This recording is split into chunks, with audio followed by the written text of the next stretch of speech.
नमस्कार दोस्तों, मैं हूं आपकी अपनी प्राची अधिकारी। अभी सुबह का लगभग 11 बज रहा है। हालांकि मैं हमेशा इवनिंग में वीडियो बनाती हूं, तो मुझे लगा कि मुझे आपको एक अपडेट देनी चाहिए। अभी मैं कुछ देर पहले जी हिंदुस्तान की डिबेट में बैठी थी। वहां पर आपको पता है एक को पैनलिस्ट हैं जो अपने मेकअप और ड्रेसिंग में बहुत ध्यान देती हैं, चाहे कोई मरा हो या बचा हो। उनका अपने लुक्स को देखकर बहुत ज़्यादा वो रहता है, लेकिन वो हमेशा फेल रहती हैं क्योंकि वो इतना बकवास करती हैं। उन्हें दिल्ली एनसीआर से कभी बाहर नहीं गई हैं। उनका क्लेम रहता है कि वो फ़ोन में ऑडिशन देती हैं, वो मुकेश खन्ना के मुँह लगती हैं। मतलब जो स्टार्स जिन्होंने काम करा है वो मुझसे कहती हैं कि तुम फ्रस्ट्रेटेड हो क्योंकि तुम्हें काम नहीं मिला। देखिए ऐसा है, आपको पता है या नहीं पता है, मेरी टी सीरीज़ भोजपुरी वीर कुंवर की धरती, इस एल्बम से मेरी शुरुआत हुई। दोपहर आंखों देखी का एक छोटा सा सेगमेंट मैंने करा था सोशल वर्कर बन के। उस समय मैं बहुत छोटी थी, सर पे दुपट्टा डाल लिया था, और ये मेरे फ़ोटोशूट के जस्ट दूसरे दिन हुआ था। और ये जो ऐड था हमारा DAV मैनेजमेंट कॉलेज का, और ये तब उस समय टाइम्स नाउ में आया था, ऐड चला था ये। तो आप सोचिए, इतना काम करने के बाद इवन सारेगामापा का जो विनर था हेमचंद्रा, उसके साथ मैंने साउथ में स्वासा नाम का एक डेब्यू एल्बम, वो उसकी आवाज़ थी और मैं उसमें लीड में थी, तो मैंने वो एल्बम करा। मैं इतनी बातें क्यों बोल रही हूँ? मैं इतनी बातें इसलिए बोल रही हूँ, बड़ा बुरा लगता है एक राखी सावंत टाइप का बात करने वाली, ना आपका कोई लुक्स ना कुछ। आप साड़ी में भी फ़ोटो डालती हो तो अजीब सी फ़ोटो आती है, मुझे बोलने की ज़रूरत नहीं है। आप एक कपड़ा लपेट कर ट्विटर में फ़ोटो डाल देती हैं, और जब आप सुशांत के बारे में बात करती है तभी से आपकी पहचान हुई है टीवी में। पिछले 1 साल से अगर आप उनका रिकॉर्ड चेक करें तो 1 साल से पहचान हुई है। उसके बाद वो तू तड़क और बेइज्जती पे उतर जाती है। मतलब हमने तो कभी, मतलब आप चाहे एज में बड़ी हो हमसे या बराबर हो, क्योंकि हमें जो बताया गया कि ये मैच्योर लेडी हैं, लेकिन उनके मैच्योर लेडी वाले कोई काम नहीं होते। जिस उम्र में लोग रिटायर्ड होते हैं उस उम्र में वो ट्राई कर रही है। देखिए ऐसा है, अब आप सोचेंगे कि माधुरी दीक्षित भी तो काम कर रही है। अगर आप पहले से काम कर रहे होते हैं तो आप एक एक्टर हैं, फिर आप अपने अनुसार आपकी स्क्रीन एज में क्या है, स्क्रीन में आप कैसे लग रहे हैं, उस अकॉर्डिंग आपको काम मिलता है। जैसे अंतरा माली जो थी वो 29-30 ईयर्स की थी, उन्होंने 16 साल की लड़की का किरदार करा था नाच मूवी में, क्योंकि उनके फिगर और उनका लुक्स जो है मैच हो रहे थे।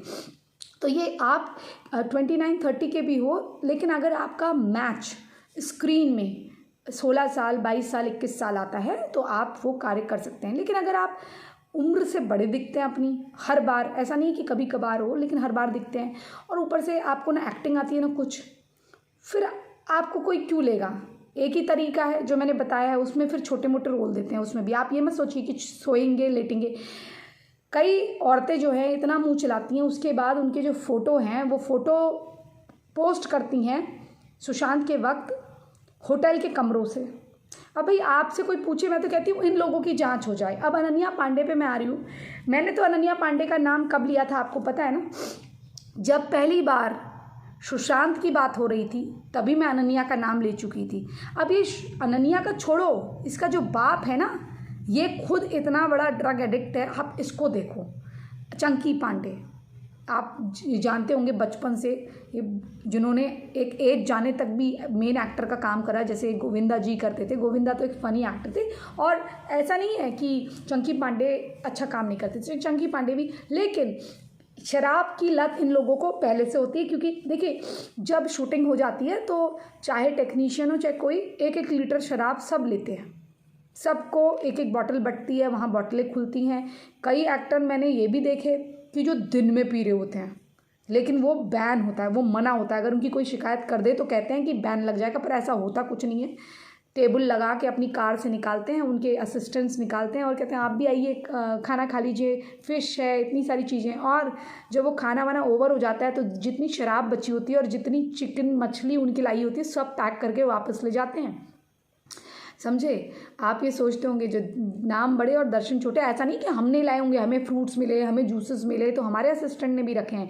मैं झूठ नहीं बोलूँगी, अगर कोई खाने का हमारे लिए इतना बड़ा टिफ़िन आता है ज़मीन से लेके यहाँ तक 4 फीट का, हमारे साउथ में तो इतना टिफ़िन होता होगा, वो आपने कभी वो टिफ़िन नहीं देखे होंगे। इतना बड़ा एक होता है, इतना बड़ा एक होता है, ऐसे इतने लगे होते हैं। लेकिन वो खाना हम नहीं खाते हैं। वो खाना या तो लोग अपने घरों में ले जाते हैं या उसको वापस कर देते हैं या उनके असिस्टेंट खाते हैं। जनरली मेरा असिस्टेंट और बाकी के जो स्टाफ होते थे, मेकअप मैन वगैरह, मैं उनको बोलती थी यहीं से खा लो, तो वो लोग खाते थे। और जिनको अगर अपने घर ले जाना है तो ले जाएं, अगर शाम का कॉल शिफ्ट है ले जाते थे। हम लोगों के लिए वो सैलड वगैरह जो सबवे वगैरह से आ जाता है। तो हम जब इंडस्ट्री के हैं, कहाँ मैंने शूटिंग नहीं करी, रामू जी से लेकर बाहर के देशों से लेकर, इटली फ्रांस से लेकर बैंकॉक से लेकर, कहाँ मैंने शूटिंग नहीं करी। मलेशिया, सब जगह हमने शूटिंग करी है। हमें ये भी पता है कि जब शूटिंग में पैसा ख़त्म हो जाता है तो हवाला से पैसा मंगवाते हैं लोग। अब ये देखिए जो क्या हुआ मैं बताती हूँ। हम लोग खाना खा रहे थे, नहीं मैं यहाँ थी और तमिल वाले प्रोड्यूसर मलेशिया में शूटिंग कर रहे थे। पुवीशा, जो चेन्नई एक्सप्रेस में एक आपने सीन देखा होगा जिसमें वो लेटर बदल जाती है, वो लड़की जो साड़ी पहनकर, तो वो लड़की हमारे उसमें थी, उसको एक डांस का सीक्वेंस करने गई थी। ये वही मूवी है एक कुनार, जिसमें मुझे 20% का, 6 करोड़ की मूवी थी, उसमें मुझे 20% का पार्टनर बनाया गया था, क्योंकि मैं उनको जो कैमरा लेंसेज होते हैं और कैमरा होता है उसके लिए मदद कर रही थी। बिकॉज़ उन्होंने कहा आप MBA हो तो आप लेटर्स वगैरह लिखो हमारे लिए। वो NGO है उनका बहुत बड़ा, वो अम्मा जयललिता की एक MLA थी, उनके राइट हैंड थे, तो उनके पास काफ़ी ज़मीनें थी। और मैंने एक बार प्रधानमंत्री कार्यालय में भी लिखा था करप्शन के लिए, मैंने ये काम भी करा है। और फिर ये कहते हैं, अच्छा मैं उस बात में भी आती हूँ क्योंकि मैं एक RTI एक्टिविस्ट भी हूँ, मैं बहुत सारे काम करती हूँ, लेकिन ये है ना इनकी तरह झूठ नहीं बोलती हूँ, तो इनको डर लगता है मुझसे। तो तब वहाँ पुवीशा कर रहे थे, खाना वाना खा रहे थे, तो उनका फ़ोन आया कि भैया पैसे ख़त्म हो गए हैं। तो मैंने कहा मैं क्या करूँ, तो बोल रहे हैं आप एक काम करो, हमारा जो क्रेडिट कार्ड है उससे अपने लिए अर्जेंसी में एक टिकट बुक करो। तो मैंने कहा कहाँ, मलेशिया का? बोले नहीं, आप बैंकॉक का करो, थाईलैंड का, और वहाँ आप जो होटल्स करवाती हो सस्ते वाले वो करवा दो, जो 5,000 भात के हैं वो 1,200 भात में एक रिजॉर्ट टाइप का ऐसा करवा दो। तो मैं वहाँ पहुँची, मैंने कहा वो तो यहीं से हो जाएगा। तो बोले नहीं आप करवा दो, हम आपसे पहले पहुँच जाएंगे, यहाँ पैसे ख़त्म हो गए तो हम टिकट्स हमारे ऑलरेडी बुक ही हैं, हम तो कर लेंगे। तो मैंने कहा फिर पैसे का इंतज़ाम कैसे होगा? तो उन्होंने कहा नहीं वो शाम तक हो जाएगा। तो वहाँ उनको कम पैसे मिले, तब वो मुझे पता नहीं था वो कैसे मिले। लेकिन जब थाईलैंड में हम लोग थे तो वहाँ पर रेस्टोरेंट में एक आदमी आया, तो तब वो हमसे कह रहे थे कौन सी करेंसी में मांगो, तो हमने कहा USD में ही लीजिए। हमें लगा कि कुछ क्रेडिट कार्ड से हो रहा होगा, नहीं क्रेडिट कार्ड से नहीं हुआ। वो आदमी आया, उसने उनको USD में पैसे दिए और इंडिया में उसे मिल गए होंगे। तो तब उन्होंने मुझे बताया कि, मैंने कहा ये क्या होता है? तो मैंने कहा ये एक्सचेंज क्या है, बैंकिंग है? तो बोले नहीं ये हवाला होता है। अब आप सोचिए ऐसे हवाला होता है, आप किसी भी देश में हैं, आपको अगर हवाला चाहिए तो ऐसे मिलता है। अब ये क्या जाने, अब ये लोग क्या जाने, इनका कुछ लेना देना है नहीं। शूटिंग्स ऐसी ही तो होती हैं। ये होता है कि जैसे 1 करोड़ है तो यहाँ 1 करोड़ 20 लाख दे दिया, इतना इसमें मार्जिन है। 1 करोड़ 10 लाख दे दिया, 1 करोड़ 5 लाख दे दिया, वो आपके घर में दे जाएंगे पैसा। ऐसे होता है पैसे का कारोबार। इनको क्या पता, इनको पता है कि पाकिस्तानी करेंसी करते हुए एक मुस्लिम हमारी एक फर्जी प्रोड्यूसर थी, उसका पति कोई प्रोड्यूसर नहीं था, एक मामूली गुंडा टाइप का था, वो हिंदू प्रोड्यूसर को बेवकूफ़ बना रहा था। तो ये इतनी चीज़ें हमें पता है। तो वो 1 लाख पाकिस्तानी रुपये 25,000 ओरिजिनल रुपये से खरीदती थी, हैदराबाद की थी, वो जेल में गई। उसको मैं देखो मेरी क्या भविष्यवाणी थी, मैंने कहा था एक दिन तुम जेल में जाओगी। और जैसे मेरा बर्थडे 16 मार्च होता, उसका 15 मार्च होता था। इतनी आवारा औरत थी वो, ऐसी कोई भी मुस्लिम औरत आपने नहीं देखी होगी, गुटखा मुंह में डालकर अपने बच्चों को छोड़कर वो बाहर फिरते रहती थी। तो ऐसी औरत थी वो। तो मैंने तब बोला था। अब आप बताइए, अनन्या पांडे का बाप खुद लेने वाला शाहरुख के साथ उसका कैसे हुआ? जब पहले तो शाहरुख उसको मुँह ही नहीं लगाता था। आर्यन जैसे बड़ा हुआ, अनन्या जैसे बड़ी हुई, तो इन दोनों की डेटिंग हुई और ये लोग आपस में मिलने जुलने लगे। अनन्या आर्यन, अच्छी बात है भाई, ये भी ब्राह्मण हैं, गौरी भी ब्राह्मण रही हैं, तो इनका एक गठजोड़ था। आप सोचते हो कि ये चीज़ें कहाँ होती हैं, लेकिन आप याद रखना, मुस्लिम्स भी कहते हैं ना कि हमें ऊंची जात चाहिए, जो ये बोलते हैं, इनके दिमाग में होता है, कहीं ना कहीं ये इनके दिमाग में रहता है। और ये बातें मैं नहीं कह रही हूँ, ये बातें आप, अगर आपको लग रहा होगा नहीं फिल्म इंडस्ट्री में ऐसा नहीं होता है, अरे जाइए, छोड़िए, ये सारे दकियानुसी काम होते हैं। जो लोग इतने बड़े एक्टर होके मस्जिदों का निर्माण कराते हैं, जैसे आमिर खान के लिए मैंने कहा, पानी नाम के प्रोजेक्ट में था आमिर खान और मेधा पाटकर के साथ मिलकर काम करता, वही मेधा पाटकर जो मोदी के विरुद्ध खड़ी रहती थी। आजकल वो कहाँ है पता नहीं। अब वो मराठवाड़ा में इस वक्त इतने ज़्यादा धर्मांतरण के कार्य कर रहा है। और मराठवाड़ा में कई, मुझे रिपोर्टर्स ने कहा था, जो लोकल है, उन्होंने कहा था दीदी जी, क्योंकि हमारे और संगठन से जो जुड़े हुए हैं वो तो दीदी जी बोलते हैं ना, दीदी जी एक ऐसा नहीं है कि हमसे वो बड़े भी होंगे, तो वो एक संगठन का रिस्पेक्ट होता है। तो उन्होंने कहा कि दीदी जी आप आइए, आप यहाँ देखिए, ये यहाँ पर जो है, यहाँ पर एक ना एक बच्चा जो मजदूर है, इन लोगों में एक ना एक बच्चा इनका होता है, क्योंकि ये उनके पति को शराब और ड्रग्स पिलाने की आदत करते हैं, नशे की, सूंघने वाला नशा। उसके बाद उनके पति किसी काम के नहीं रहते और इनकी पत्नियां जो है इनके साथ होती हैं, और वो खुल के कहती हैं हाँ मेरा बच्चा आरिफ का है, क्या कर लेगा। या कईयों को तो वो पहले भगा के ले जाते थे, अब वो भगा के नहीं ले जाते, अब अपने घर में रहो, काम भी चल रहा है, पति मरा पड़ा हुआ है, सो शराब पिला दो। और कई औरतों के यही नशे के चक्कर में गर्भाशय निकाल दिए जाते हैं, इसे बोलते हैं गर्भाशय जिहाद। अब आप बताइए, इतनी बातें जो मुझे पता है, इनको पता है, इनका क्या सर्किल है, इनको कुछ पता ही नहीं है। मेरे इतना फ्रेंड सर्किल है, सारी बातें मुझे पता चलती हैं और फिर मुझे चीज़ें दिखाई भी जाती हैं। और जो मेरे साथ खुद हुआ है, जो मैं एक्सपीरियंस इतने दिनों का, पहली पिक्चर मेरी दोषी रही, आरोकोनम मैंने करी, तमिल, तेलुगु, और रह कहती है कि तुम्हें हिंदी में बॉलीवुड में काम नहीं मिला। अब इस पागल औरत को कौन बताए, किन्नर जैसी शक्ल वाली इस औरत को मैं कैसे बताऊं। सॉरी, किन्नरों का भी अपमान होगा। नकली आई लैशेज़ लगा के बैठती है, हाँ, लिपस्टिक हमारी कॉपी कर लेती है, सारी चीज़ें, मतलब तुम्हें अपने रंग से दिक्कत है। अगर तुम्हारा रंग सांवला है तो सांवला भी सुंदर लगता है, तुम्हारे अंदर वो सीधापन है ही नहीं। इतना एक डिबेट के लिए इतना कुछ करना, उसके ऊपर फिर तुम्हारी नॉलेज ज़ीरो। पहले मैं लिखती थी ना, ऐसे ये लिखती हूँ मैं अपने पॉइंट्स, ऐसे अब लेकर बैठती है, ऐसे करती है, आता कुछ है नहीं, कि तू एक फ्रस्ट्रेटेड औरत है, तुझे कोई काम नहीं दे रहा। अरे भैया, मैं कोई ऐश्वर्या राय बनने नहीं आई थी यहाँ, और मेरी शक्ल ठीक ठाक है, कोई बुरी नहीं है, नाक ठीक है, आँख ठीक है, होंठ ठीक है, 2 डिम्पल भी पड़ते हैं, ठीक हूँ मैं। बाल भी कमर तक या कमर से नीचे ही है, कमर से ऊपर ही होने चाहिए बाल, कमर से नीचे नहीं होने चाहिए, थोड़े कटवाने हैं, तो ठीक ठाक हूँ मैं छोटी भी लुक की दे सकती हूँ और बड़ी लुक की भी लग सकती हूँ। मैं कैमरे में चेंजेबल हूँ। आप मुझे रशियन टाइप की लड़की यूरोपियन बना दीजिए, या थोड़ा सा ऐसा यू टाइप का चाइनीज़ बना दीजिए, मैं सब में फिट हो जाती हूँ। मुझे पता है मैं कितनी चेंजेबल हूँ। मैं गांव की बिल्कुल देहाती लड़की भी बन सकती हूँ और शहर की बिल्कुल मॉडर्न लड़की भी बन सकती हूँ, क्योंकि मैं एक एक्ट्रेस हूँ। मुझे किरदार, अगर मुझे काला पेंट लगा के, जैसा मैंने लिट्टे का करा था, डॉक्टर ललिता भी वो जिंदा हैं, उनका मैंने जीवित किरदार करा था एक तमिल मूवी में, उसका नाम मुझे मालूम नहीं है, वो लीड नहीं था, लेकिन मुझे अचानक से काम आया, पैसे अच्छे थे तो मैं चले गई थी वहाँ, क्योंकि मैं लीड कर रही थी एक तमिल मूवी में शूटिंग। आई थिंक ये एक उनार की शूटिंग थी, तो एक उनार की नहीं, एक उनार की शूटिंग नहीं, ये अरुकुनम की शूटिंग थी।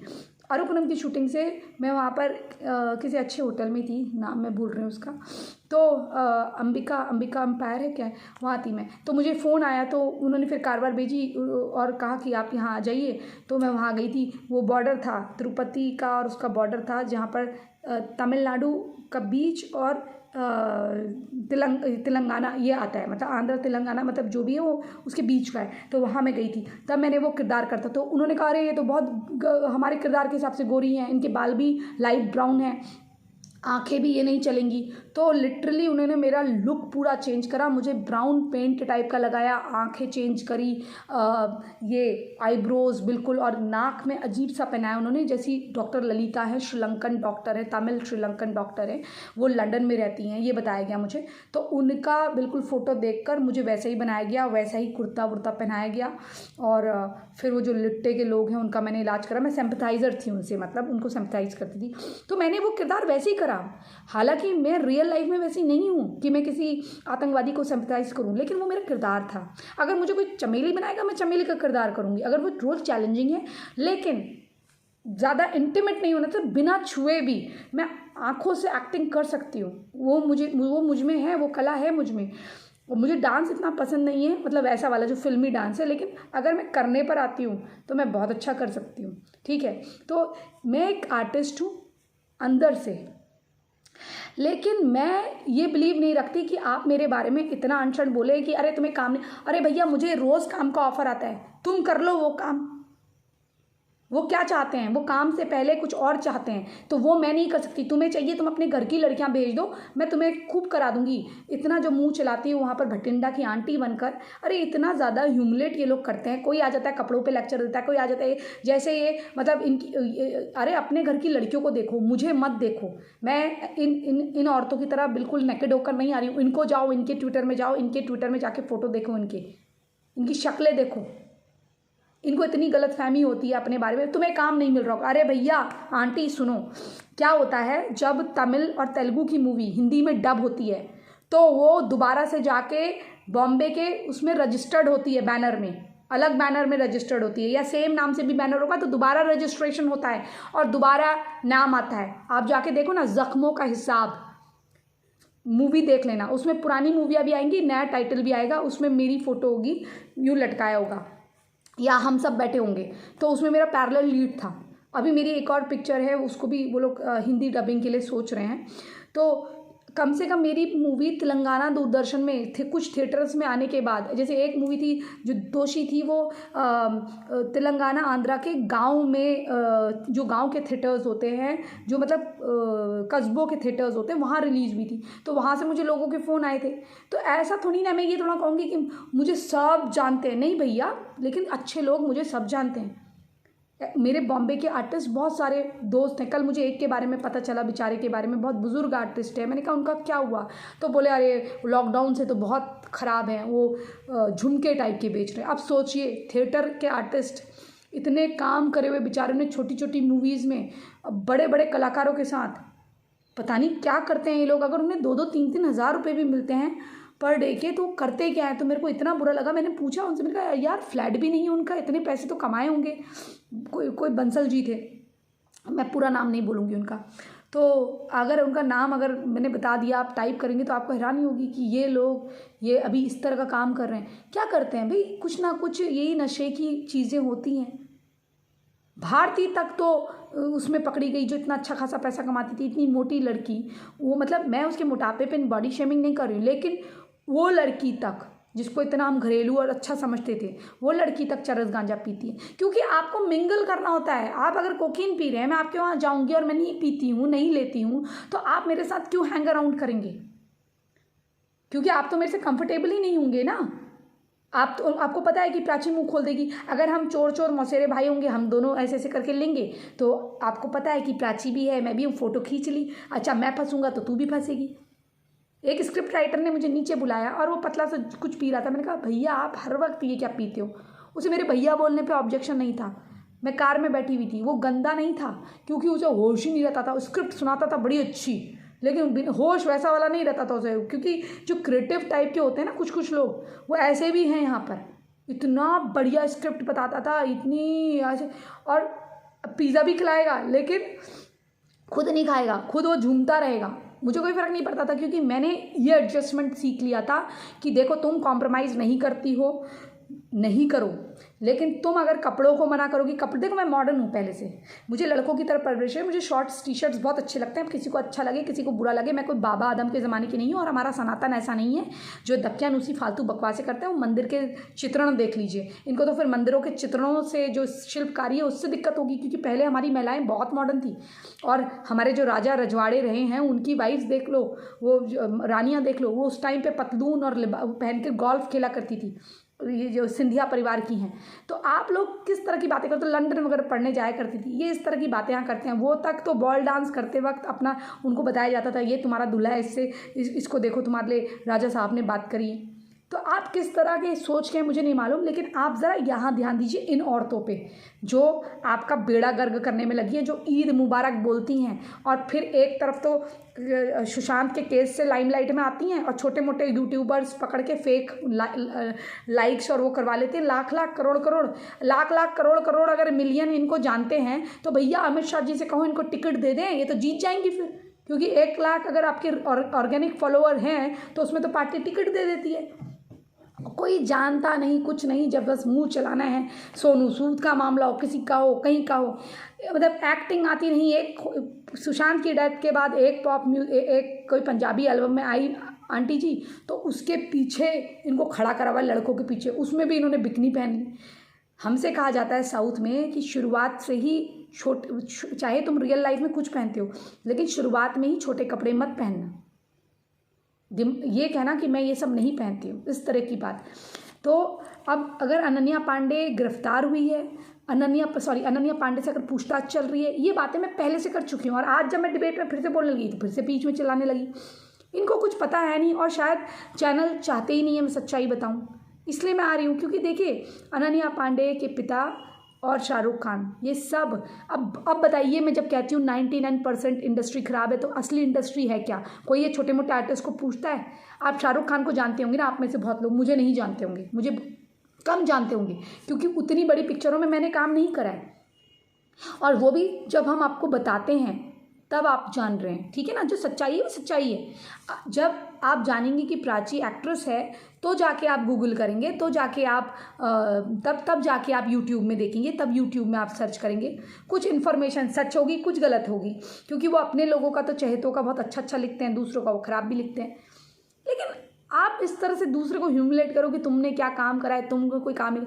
अरे भैया मैंने जितना काम करा है ना, मैं कोई चिरंजीवी की लड़की नहीं थी, फिर भी मैंने जितना काम करा है, तुम इतना काम करके दिखा दो और तुम पे कैमरा फोकस हो तो ही बहुत बड़ी बात होगी, ठीक है ना। इतना मेरे पास टाइम नहीं है कि तुम्हारी तरह बाल सेट करके अंदर वहाँ पर डिबेट में बैठूँ, और ना मेरे पास इतने फालतू पैसे, ना मैं किसी होटल में ऐसे जा रही हूँ कि वहाँ से होटलों से फ़ोटो खींचूँ और सुशांत की बातें करूँ, फिर ट्विटर में बिकनी पहन कर लेटूँ, और वो भी एक प्राइवेट स्विमिंग पूल में।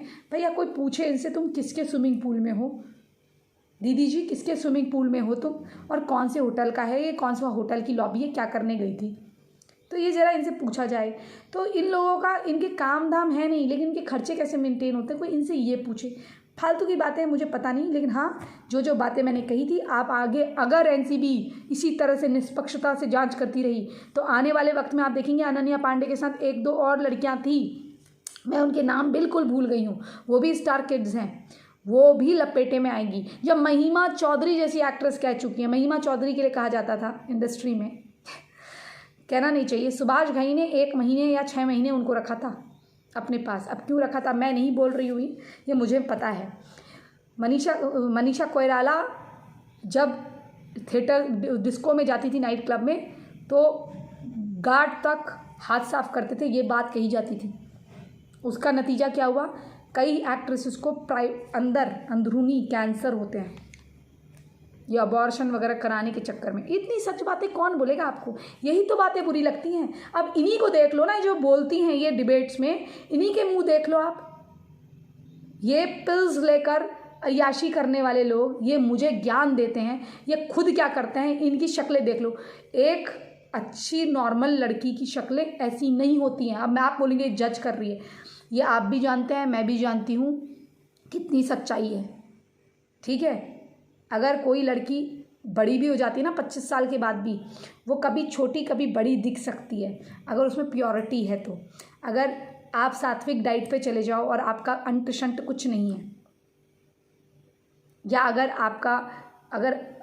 अगर मान लीजिए आपने शादी भी करी और उसके बाद आप फिर से अलग रहने लगे, या आपका कोई चक्कर था और फिर चक्कर नहीं भी है, या आपका कोई चक्कर नहीं है या एक से ही था फिर आपका ओवर हो गया, फिर भी आप एक पवित्र चेहरे से आ सकते हैं, आपके चेहरे में वो पवित्रता हो सकती है, क्योंकि आपने इधर उधर कुछ नहीं करा। कभी आप बड़े कभी छोटे लग सकते हैं, वो आप सोएं ना सोएं, लेकिन अगर आप इस तरह की हरकतें करते हैं ना, वो आपके चेहरे पर नज़र आ जाता है, और इनके चेहरे आपको आईना बताते हैं। और ये मेरे कहने से क्या, आप खुद ही देख लिया करो इनका, इतने अजीब से चौड़ी चौड़ी हड्डियाँ करके इनके हैं, मालाडी गोली खा के आने वाले ये औरतों की तरह हैं। जो मैरिड औरतें हैं उनकी बात अलग है, लेकिन उनको भी सजेशन ऐसा मत करना क्योंकि उससे फेस चौड़े होते हैं। ये वो लड़कियाँ ये हमें आके लेक्चर देती हैं, बताओ, खुद का चरित्र नहीं और ये बकवासें करने लग जाती हैं। जो भटिंडा की पंजाबी आंटियाँ होती हैं ना, जो सड़कों पे लड़ती हैं एक दूसरे से, चाल साइवी, वो है ये। इसलिए मेरा मूड इतना ख़राब हो जाता है। आज मुझे बताना था अनन्या पांडे के बाप के बारे में, लेकिन वो जी हिंदुस्तान की डिबेट में मैं बिल्कुल नहीं बता पाई क्योंकि इस औरत ने मुझे इतना कंफ्यूज कर दिया। चलिए, आप कहेंगे क्या संदेश था? संदेश ये था कि किसी को भी अंडर एस्टिमेट ना करें।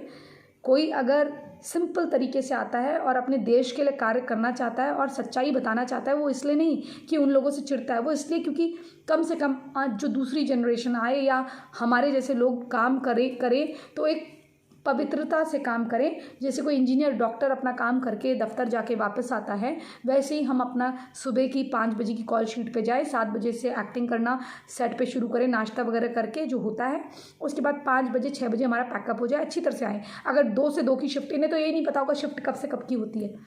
एक सुबह 5 बजे से जो 7 बैठते हम 7 बजे से हैं क्योंकि तब वहाँ पहुँचना होता है, नाश्ता वगैरह करना होता है। इंडस्ट्री का रूल है, कोई करता है कोई नहीं करता। चाय वाय तो फिर भी पीते ही, या कोकोनट वाटर वगैरह सब कुछ आता रहता है। बड़ी आवभगत होती है हीरोइंस की, एक्ट्रेसेस की। हीरोइंस तो गलत शब्द है, एक्ट्रेसेस की, एक्टर की भी नहीं होती इतनी। बड़ा एक्टर तब होती है। एक्ट्रेस अगर थोड़ा न्यू भी है और थोड़ा अच्छी एक्टिंग करती है और उस सेट में पता है, उसका टैलेंट जानते हैं, तो भी होता है। और ये तब होता है जब आप पैसे छोड़ देते हैं, बिल्कुल पैसे छोड़ देते हैं, जैसा कि हमने करा है। या फिर कोई सेंटिमेंटल इश्यू आपसे जुड़ गया कि भले ही छोटी फिल्म होगी, इस लड़की के साथ करेंगे तो रिलीज़ हो जाएगी, पैसा मिल जाएगा, नो प्रॉफिट नो लॉस तो हो ही जाएगा। तो ये सब देखते हुए मैं हमेशा अपने प्रोड्यूसर का चाम रही हूँ, इसलिए मीडियम बजट की 1 करोड़ 2 करोड़ 10 करोड़ तक काम करा है, 25 करा है, इतना तक करा है। तो सोचिए आप, मुझ पे कोई इतना पैसा लगा दिया, बहुत बड़ी बात है। मैं अपने आप को सौभाग्यशाली मानती हूँ क्योंकि मैं कभी भी ऐश्वर्या राय बनने यहाँ नहीं आई थी। मैं हालांकि उतनी बुरी शक्ल नहीं है, अगर लुक कॉपी करना हो तो कर सकती हूँ, लेकिन मैंने कभी भी उतनी इच्छा नहीं रखी। हाँ, बस ये था कि जब मैं शादी करूं या मेरे बच्चे हों या फिर मैं सरोगेसी से बच्चे करूं या बच्चे गोद लूं, तो मैं कहूँगी देखो लो क्या अच्छा मामा ये है, मैं अपनी दिखा सकूं, बस ये चीज़। तो एक ये मेरे लिए बहुत बड़ी बात है, दैट्स इट। और मैं अगर बिना टी सीरीज़ के लिए जब काम करा है तो मुझे 1 भी रुपया नहीं दिया। कोऑर्डिनेटर ने ये कहा कि वो 1 भी रुपया नहीं दे रहे। अब वो सच बोल रहा था झूठ बोल रहा था। और वो शूटिंग हुई थी सैफ अली के जो पटौदी है ना, गुड़गांव के पास या हरियाणा में कहीं पर है, वहाँ हुई थी। 5 दिन बिना सोए भी जब मैं सोती थी ना तो ऐसे करके उठाते थे, उठाओ उठाओ, मेकअप करते थे और मैं ऐसे यूँ हो जाती थी। कहते थे सर देखो नगमा जैसा लुक दे रही हैं। ये मतलब बच्ची थी मैं तब, और तभी भी मैं 1 घंटा बृहस्पति भगवान की डेली पूजा करती थी, 1 घंटे का ब्रेक लेकर। और सिर्फ 4 घंटे बीच में मिलते थे जब वो लोग खाना खाते थे, इधर उधर जाते थे।